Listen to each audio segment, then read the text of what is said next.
लोकतांत्रिक देश में विपक्ष की बहुत बड़ी भूमिका होती है कि उस सरकार को लगातार आवाज करे, कहीं निरंकुश तो नहीं हो रही है, कहीं वो जनता की अनहित तो नहीं कर रही है, कहीं तानाशाह तो नहीं हो रही है, कहीं सरकार भ्रष्टाचार में तो लिप्त नहीं हो रही है, कहीं महंगाई से जनता त्रस्त तो नहीं हो रही है। तो ये आपको बताते चलूं, हमारा जो देश का विपक्ष है, राहुल गांधी के नेतृत्व में जो काम कर रहा है, आज तक इन मुद्दों पे सरकार को घेरा नहीं है।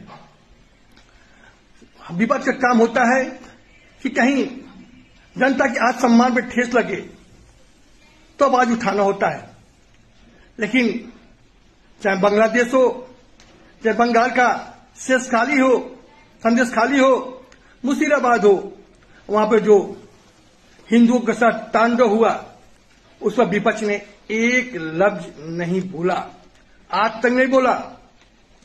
उलट इसके देखिए, सरकार लगातार जनता के हित में काम करती चली आ रही है। सरकार चाहती है कि चुनाव निष्पक्ष हो, चुनाव आयोग का पूरा ध्यान केंद्रित है, जो विदेशी हैं, बांग्लादेशी हैं, रोहिणी हो, उनको वोटर लिस्ट से नाम काट दिया जाए। इसके साथ साथ उन लोगों को नाम वोटर लिस्ट हटा दिया जाए जो पलायन कर गए हैं या फर्जी तरीके से वोटर लिस्ट में उनका नाम दर्ज है।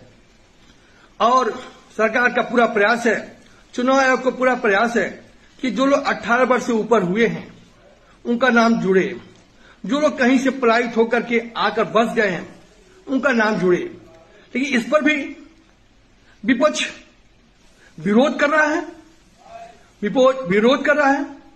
चुनाव आयोग कहता है कि आप हलफनामा लगाइए और जवाब पाइए। क्यों ऐसा नहीं कर रही हैं?